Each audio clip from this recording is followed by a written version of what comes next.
Good morning students, कैसे हैं आप सभी लोग? Doing studies well.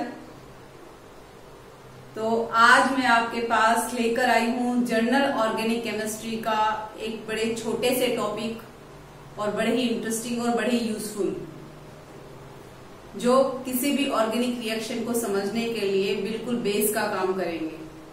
ठीक है, इससे पहले हम लोग जनरल ऑर्गेनिक केमिस्ट्री में बहुत सारे टॉपिक्स कंप्लीट कर चुके हैं। इंडक्टिव इफेक्ट है, इलेक्ट्रोमेरिक इफेक्ट आज हम करेंगे, इलेक्ट्रोफाइल, न्यूक्लियोफाइल हम कर चुके हैं। ठीक है, तो ये सारे टॉपिक आप देख लीजिए। भी देखो, जनरल ऑर्गेनिक केमिस्ट्री का बेस है।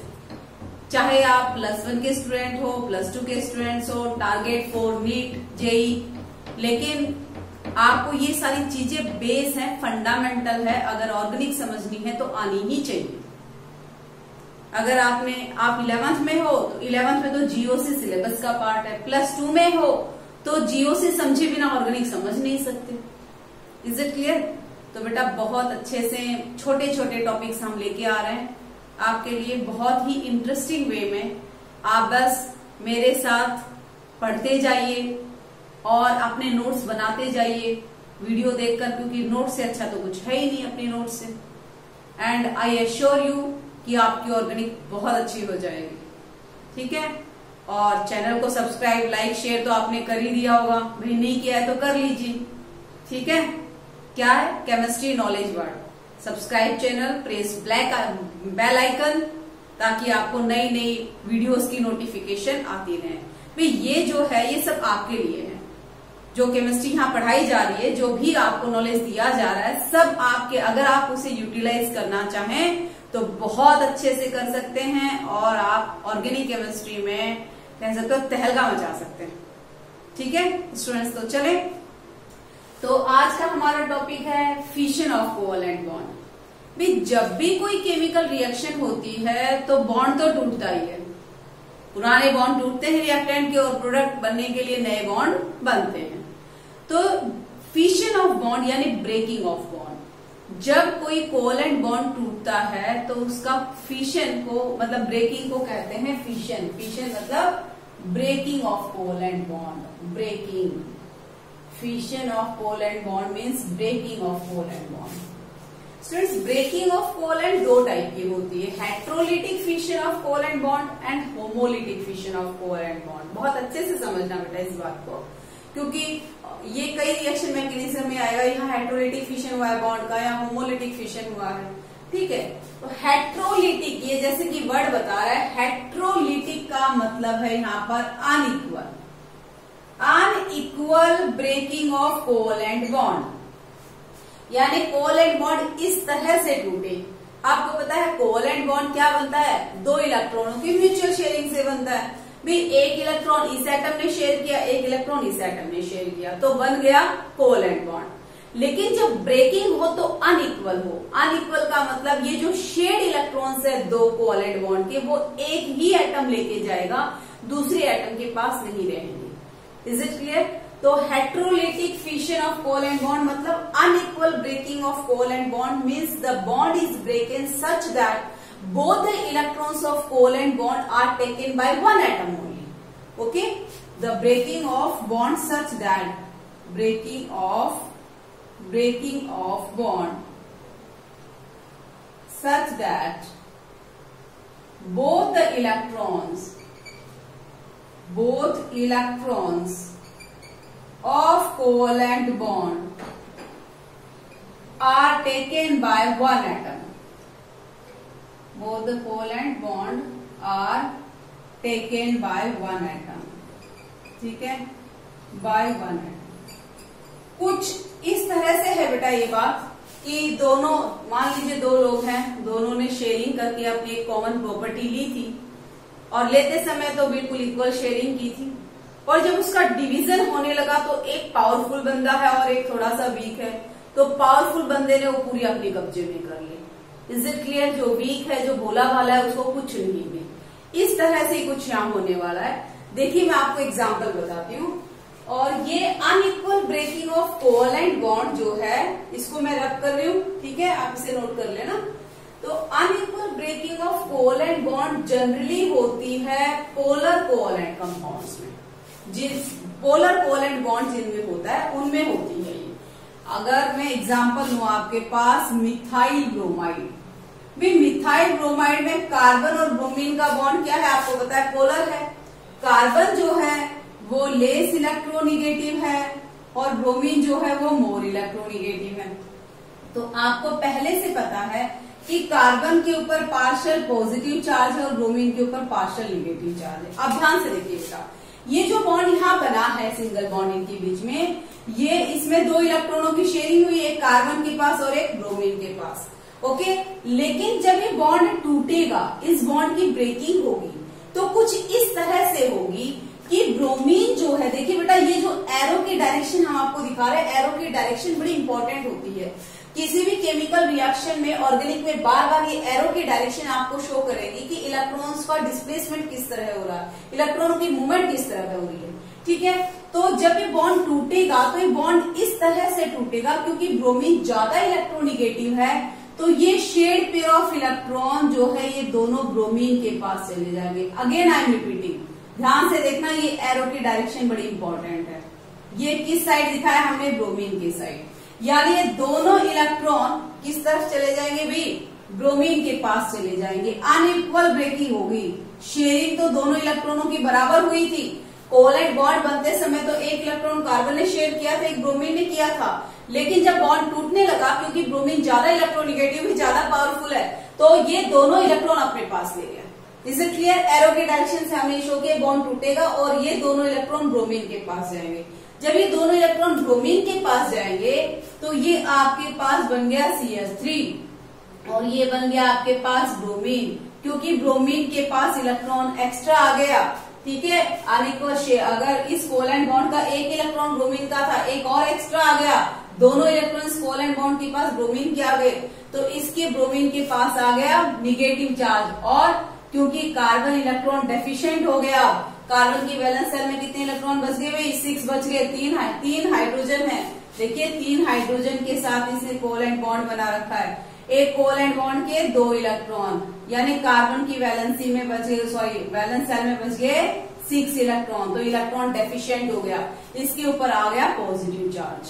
Is it clear? तो इस तरह से अनइक्वल जब ब्रेकिंग होती है कोवैलेंट बॉन्ड की, तो इसे कहते हैं heterolytic fission of covalent bond. एक एग्जांपल और लेते हैं हम लोग। सपोज आपके पास है tertiary butyl chloride, CH3C CH3 CH3 chlorine. ठीक है, आपको याद होगा इस कंपाउंड का कॉमन नाम क्या है, टर्शरी ब्यूटाइल क्लोराइड। देखिए इसमें ये जो कार्बन और क्लोरीन का बॉन्ड है, हेट्रोलिटिक फिशन जो है वो ज्यादातर किसमें होती है, पोलर कोवैलेंट बॉन्ड में होती है। ठीक है, तो यहाँ पर जो है, यहाँ पर आपके पास कार्बन और क्लोरीन के बीच का बॉन्ड है। ठीक है, कार्बन और क्लोरीन, कार्बन और क्लोरीन के बीच का बॉन्ड पोलर है, कार्बन पर पार्शियल पॉजिटिव चार्ज है और इसके ऊपर पार्शियल निगेटिव चार्ज है। जब, और ये बॉन्ड कैसे बना था, ये 2 इलेक्ट्रॉनों की शेयरिंग से बना था, एक कार्बन ने शेयर किया था और एक क्लोरीन ने। लेकिन जब इस बॉन्ड की ब्रेकिंग हुई, तो इस बॉन्ड की ब्रेकिंग इस तरह से हुई कि इस बॉन्ड के दोनों इलेक्ट्रॉन कहाँ चले गए। अगेन आई एम रिपीटिंग बेटा, इस तरह हम एरो की डायरेक्शन जो कर्व एरो से दिखाएंगे वो इलेक्ट्रॉन का मूवमेंट दिखाएंगे रिएक्शन में। Is it clear? तो इस बॉन्ड के दोनों इलेक्ट्रॉन क्लोरीन पर चले गए, दोनों इलेक्ट्रॉन क्लोरीन पर चले गए, यानी जब बंटवारा होने लगा, जब बॉन्ड टूटने लगा, इस शेड प्रॉपर्टी का बंटवारा होने लगा तो इक्वल नहीं हुआ। Is it clear? डिवीजन होने लगा तो इक्वल नहीं हुआ। शेयरिंग तो इक्वल इलेक्ट्रॉनों की हुई थी, लेकिन जब ये डिवीजन होने लगा तो ज्यादा इलेक्ट्रॉन कौन ले गया, जो ज्यादा पावरफुल है वही ले गया दोनों इलेक्ट्रॉन बॉन्ड के, और इस कार्बन को बेचारे को कुछ ना मिले। Is it clear? तो इलेक्ट्रॉन डेफिशिएंट बन गया। तो आपके पास ये क्या हो गया, कार्बन CH3 पॉजिटिव चार्ज, और ये आपके पास बन गया क्लोरीन पर निगेटिव चार्ज। ओके, इस तरह से अगर फिशन होता है कोवैलेंट बॉन्ड का, तो इस फिशन को हम कहते हैं heterolytic fission of covalent bond. क्या कहते हैं students? Heterolytic fission of covalent bond. ठीक है, बड़ी काम की चीज है ये, ऑर्गेनिक है तो छोटी सी चीज, लेकिन बड़ी काम आने वाली है। ठीक है, चलिए उसके बाद हम आते हैं homolytic fission of covalent bond. तो सेकंड है आपके पास होमोलिटिक। आई होप आपने ये कॉपी कर लिया होगा, भी अपने नोट जरूर बनाना, अपने नोट्स बनाओगे तभी मजे आएंगे पढ़ने में। वीडियो को पॉज करके जहां आपको चाहिए उसको रोक के नोट्स बनाते रहिए। Okay, homolytic fission of covalent bond. Homolytic का मतलब है equal breaking. Homolytic fission of covalent bond का मीनिंग है, देखिए, equal breaking. Equal breaking, equal breaking of covalent bond. Is it clear? मतलब कोवैलेंट बॉन्ड इस तरह से टूटेगा कि जो शेड इलेक्ट्रॉन है वो दोनों एटम के पास एक एक चले जाएंगे। Is it clear? क्योंकि जिस तरह से इक्वल शेयरिंग से बना था कोवैलेंट बॉन्ड, इस तरह से ब्रेकिंग होते समय भी भाई ये एटम अपना इलेक्ट्रॉन ले जाएगा और ये एटम अपना इलेक्ट्रॉन ले जाएगा। इस तरह से जब ब्रेकिंग होगी तो उसे कहेंगे हम homolytic fission of covalent bond.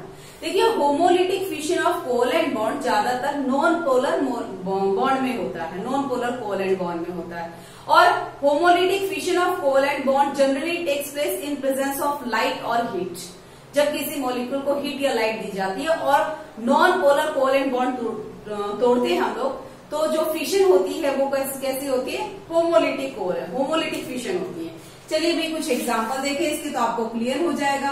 Suppose हमारे पास इथेन है और इथेन के ऊपर हमने सनलाइट, H मतलब फोटोन फॉल किया या फिर इसको हीट किया।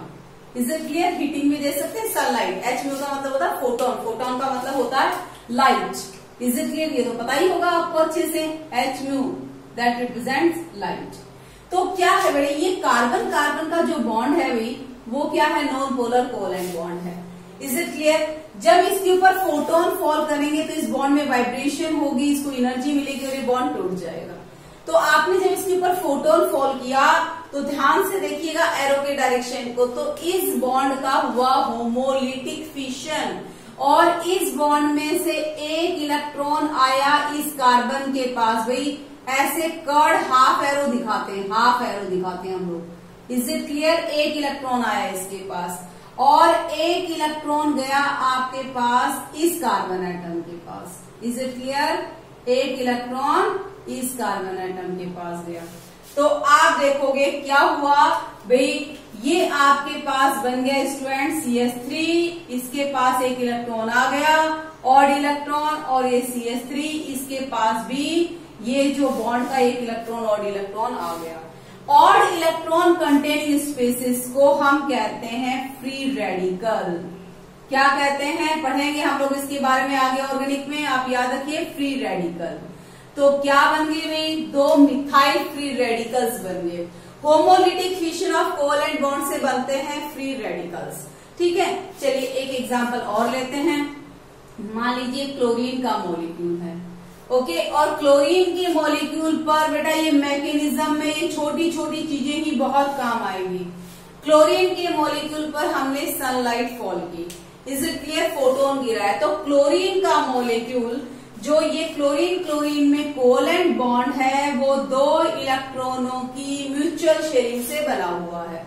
Is it clear? जब आपने इस पर फोटोन गिराए तो इस बॉन्ड में वाइब्रेशन होगी, इस बॉन्ड की ब्रेकिंग हो जाएगी, इस बॉन्ड को एनर्जी मिल जाएगी टूटने के लिए, और फिशन कुछ इस तरह से होगा कि इस बॉन्ड का एक electron, again I am saying, हम लोग कैसे दिखाते हैं भाई, एक इलेक्ट्रॉन हाफ कर्ड एरो से दिखाते हैं कि एक इलेक्ट्रॉन इसके पास चला जाएगा और एक इलेक्ट्रॉन इसके पास आ जाएगा। ओके स्टूडेंट्स, और ये आपके पास क्या बन गया? ये आपके पास बन गया odd electron containing species that is called as free radicals. ये बन गए आपके पास क्लोरीन फ्री रेडिकल्स। ठीक है, क्लोरीन फ्री रेडिकल्स, ये बन गए क्लोरीन फ्री रेडिकल्स। ठीक है, तो ये हो गया आपके पास होमोलिटिक और heterolytic fission of covalent bond. I hope आपको समझ में आ गया होगा।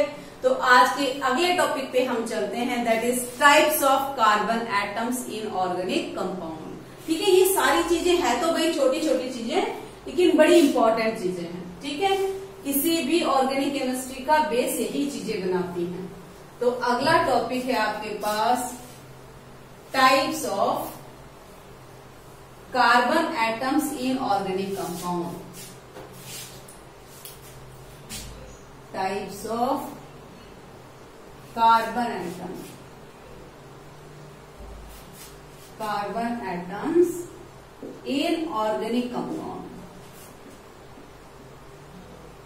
बेटा ऑर्गेनिक कंपाउंड में कार्बन जो है वो 4 टाइप का होता है और इसी से हम लोग कई बार कंपाउंड का क्लासिफिकेशन भी करते हैं।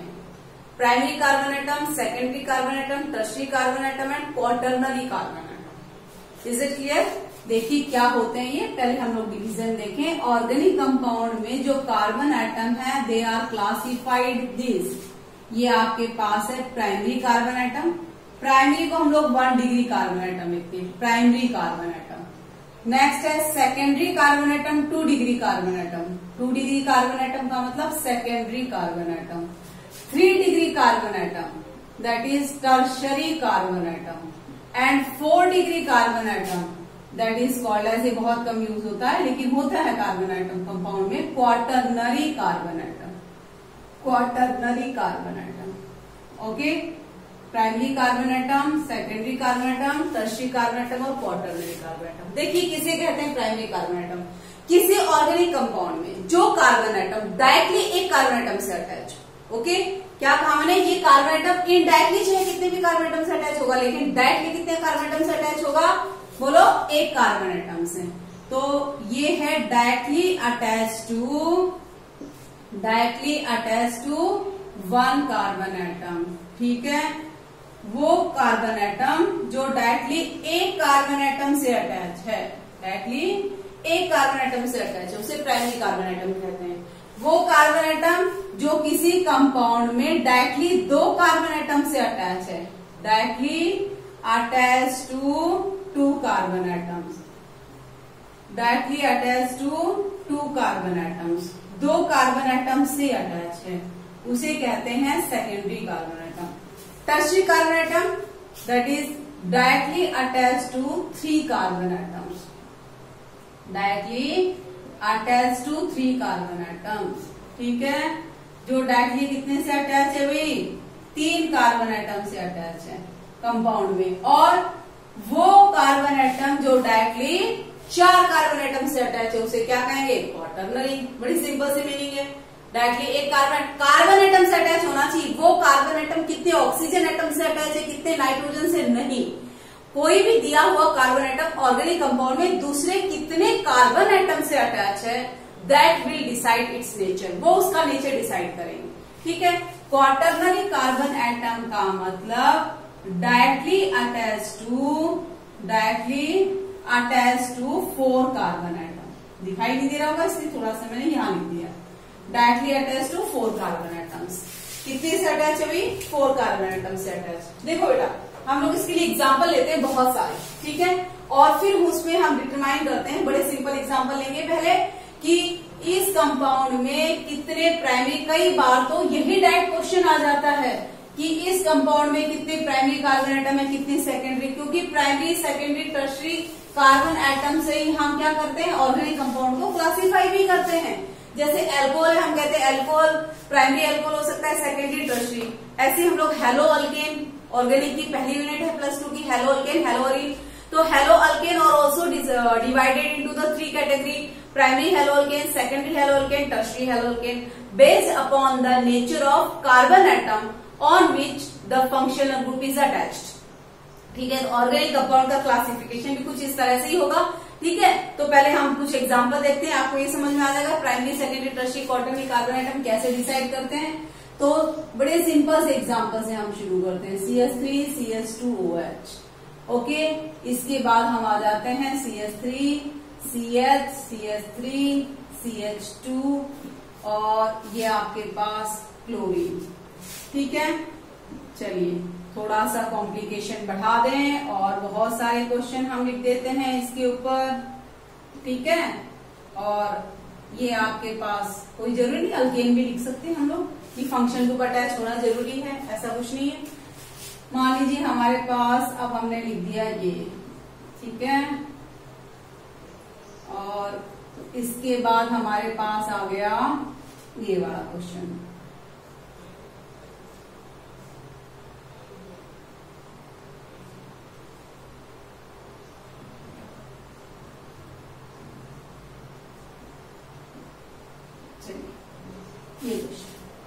अब आपको इन 5 क्वेश्चंस में बताने हैं प्राइमरी कार्बन एटम कौन सा है, सेकेंडरी कौन सा है, टर्शियरी कौन सा है और क्वार्टरनरी कौन सा है। ध्यान से देखिएगा, मेरे ख्याल से इतने एग्जाम्पल करने के बाद आप कर पाओगे। देखिए इस कंपाउंड में ये जो कार्बन एटम है, ये कार्बन एटम डायरेक्टली कितने कार्बन एटम से अटैच है? भाई हाइड्रोजन से कितने अटैच है? ऑक्सीजन से नहीं, कार्बन एटम से बता दो मुझे। ये कार्बन एटम डायरेक्टली एक ही तो कार्बन एटम से अटैच है, कार्बन कार्बन चेन, तो ये कार्बन एटम प्राइमरी। ये वाला कार्बन एटम, ये वाला कार्बन एटम भी डायरेक्टली कितने कार्बन एटम से अटैच है? डायरेक्ट बॉन्ड कितने कार्बन एटम के साथ बना रहे? एक। तो ये भी कौन सा कार्बन एटम है? एक प्राइमरी। तो इथेनॉल में दोनों कार्बन एटम का नेचर कौन सा हो गया? प्राइमरी। इसमें आ जाइए, बताइए ये वाला कार्बन एटम, ओके भी बेटा, ये कार्बन एटम, ये कार्बन एटम, आपको सिर्फ ये देखना है कि जो कार्बन एटम आप ले रहे हो वो डायरेक्टली कितने कार्बन एटम से अटैच है। सभी कार्बन एटम का नेचर बताएंगे हम लोग। तो ये कार्बन एटम डायरेक्टली कितने कार्बन एटम से अटैच है? एक से, तो ये प्राइमरी है। ये कार्बन एटम डायरेक्टली कितने कार्बन एटम से अटैच है? डायरेक्ट, देखो ये भी डायरेक्ट अटैच है, इस कार्बन एटम से भी डायरेक्ट अटैच है और इससे भी। तो ये कार्बन एटम डायरेक्टली कितने कार्बन एटम से अटैच है? 3 से। इसलिए कौन सा कार्बन एटम हो गया भाई? बोलो, टर्शियरी। ये कार्बन एटम डायरेक्टली कितने कार्बन एटम के साथ अटैच है? डायरेक्ट देखना, डायरेक्टली एक कार्बन एटम के साथ अटैच है, इसीलिए ये कार्बन एटम कौन सा है? प्राइमरी। ये कार्बन एटम डायरेक्टली कितने कार्बन एटम के साथ अटैच है? ये नहीं कि ये रहा, ये नहीं, डायरेक्ट अटैचमेंट देखो, ये कार्बन एटम डायरेक्टली तो एक ही कार्बन एटम के साथ अटैच है, इसलिए क्या है बेटा? ये प्राइमरी। ठीक है, चलिए और आ जाते हैं। मान लीजिए ये आपके पास कंपाउंड है, इसमें आपको मैं सर्कल कर दूं सभी कार्बन एटम, आप सर्कल करेंगे जो सीधे बता दोगे आप, सभी कार्बन एटम का नेचर बताना है आपको। तो ये कार्बन एटम कितने कार्बन एटम के साथ डायरेक्ट अटैच है? डायरेक्ट देखना, ये नहीं कि ये कार्बन इससे फिर इससे अटैच है, नहीं, डायरेक्ट कितने कार्बन एटम के साथ अटैच है? डायरेक्ट एक के साथ, इसलिए प्राइमरी। ये कार्बन एटम डायरेक्ट कितने कार्बन एटम के साथ अटैच है? इसके साथ, इसके साथ और इसके साथ, 3 के साथ, इसलिए टर्शियरी है। ये कार्बन एटम डायरेक्टली कितने कार्बन एटम के साथ है? बोलो, इसके साथ और इसके साथ। ये carbon atom directly 2 carbon atom के साथ अटैच है, बॉन्ड बना रहा है, एक इसके साथ और एक इसके साथ। जो 2 कार्बन एटम के साथ अटैच होगा वो क्या होगा? सेकेंडरी। ये वाला कार्बन एटम अगेन कितने कार्बन एटम के साथ डायरेक्टली अटैच है? एक इस कार्बन एटम के साथ, एक इसके साथ और एक इसके साथ, तो ये कार्बन एटम क्या है? टर्शियरी। अगेन ये कार्बन एटम पे आ जाइए, ये कार्बन एटम डायरेक्टली कितने कार्बन एटम के साथ अटैच है भाई? एक इसके साथ और एक इसके साथ, तो ये क्या हो गया भाई? सेकेंडरी। इसी तरह से ये कार्बन एटम डायरेक्टली एक कार्बन एटम के साथ अटैच है, प्राइमरी। ये कार्बन एटम डायरेक्टली एक के साथ अटैच है, प्राइमरी। ये कार्बन एटम भी डायरेक्टली एक साथ अटैच है, तो प्राइमरी। तो इस तरह से आपने देखा इस कंपाउंड में प्राइमरी कार्बन एटम भी है, सेकेंडरी भी और टर्शियरी भी। क्वेश्चंस कई बार ऐसे भी आते हैं, डायरेक्टली एक कंपाउंड बड़ा सा स्ट्रक्चर बना के देंगे, बॉन्ड लाइन रोटेशन देंगे, कहेंगे उसमें primary secondary tertiary carbon atom कितने हैं। तो बताइए यहाँ पर अगर मैं आपसे पूछूं प्राइमरी कार्बन एटम कितने हैं, सेकेंडरी कितने हैं, टर्शियरी कितने हैं, तो प्राइमरी कार्बन एटम आपके पास है 1 2 3 4। Is it clear? Secondary carbon atom कितने हुए? सेकेंडरी है आपके पास 2 कार्बन एटम। और टर्शियरी कार्बन एटम कितने हैं? टर्शियरी है 3 carbon atom. Number of carbon atom, tertiary carbon atom कितने हैं? 3। Is it clear? तो ऐसे number of carbon atom count करने के लिए आता है कि कौन से किस टाइप के कार्बन एटम है, नंबर बताइए। चलिए इसके बाद आ जाते हैं हम लोग ये कंपाउंड। आपको पूछा है इस कंपाउंड में कौन कौन से कार्बन एटम का नेचर, जल्दी से बता दोगे भाई। ये वाला कार्बन एटम एक कार्बन एटम से अटैच है, डायरेक्टली इसलिए प्राइमरी है। ये वाला कार्बन एटम दूसरे 4 कार्बन एटम से डायरेक्टली अटैच है बेटा, 1 2 3 4। तो जो कार्बन एटम दूसरे 4 कार्बन एटम से अटैच होता है उसका नेचर होता है क्वार्टरनरी। क्या होता है? क्वार्टरनरी। ये कार्बन एटम दूसरे डायरेक्टली एक कार्बन एटम से अटैच है, इसलिए प्राइमरी। ये कार्बन एटम एक से अटैच है, प्राइमरी। ये कार्बन एटम दूसरे 2 कार्बन एटम से डायरेक्टली अटैच है, इससे भी, तो ये सेकेंडरी। ये कार्बन एटम डायरेक्टली एक ही कार्बन एटम से अटैच है, इसलिए प्राइमरी। समझ में आया? एक और क्वेश्चन कर ले। देखिए ये क्वेश्चन आपको पहचाना इसमें कौन से कितने प्राइमरी कार्बन एटम है, कितने सेकेंडरी, कितने टर्शियरी। बेटा आपको कमेंट बॉक्स में कमेंट देने हैं, बताना है कि आपको ये जो टॉपिक पढ़ाए जा रहे हैं इसमें कोई प्रॉब्लम तो नहीं आ रही, समझ में तो आ रहे हैं। वीडियो देखने के बाद कमेंट जरूर करो। आप लोग सब देखते तो हो लेकिन कमेंट नहीं करते हो, फिर मुझे कैसे पता चलेगा, ठीक है, कि क्या आप लोगों को और चाहिए, यानी ये टॉपिक आपको बहुत अच्छे से क्लियर हो रहे हैं या नहीं। ठीक है, चलिए बेटा आगे चले। तो आपके पास ये कंपाउंड है। आप ये कंपाउंड में कार्बन एटम कहाँ कहाँ है, पहले तो मैं डॉट लगा लूं। आपको पता है ये बॉन्ड लाइन नोटेशन है, तो हर जहां पर भी आपको बॉन्ड दिखा रखे हैं वहां पर दूसरे क्या है, कार्बन एटम ही है। Is it clear? जो शो नहीं कर रखा, जहां से लाइन थोड़ी सी टेढ़ी हो रही है, ब्रेक हो रही है, वहां सब कार्बन एटम है। तो कार्बन एटम की जगह क्या कर दिया मैंने, डॉट लगा दी।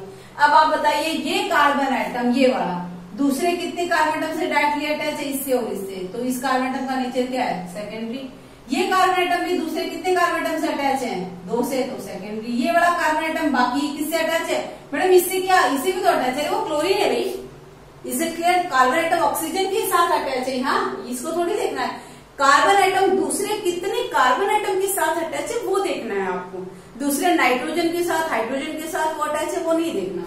तो ये कार्बन एटम दूसरे कितने कार्बन एटम के साथ अटैच है, 2 के साथ, तो सेकेंडरी।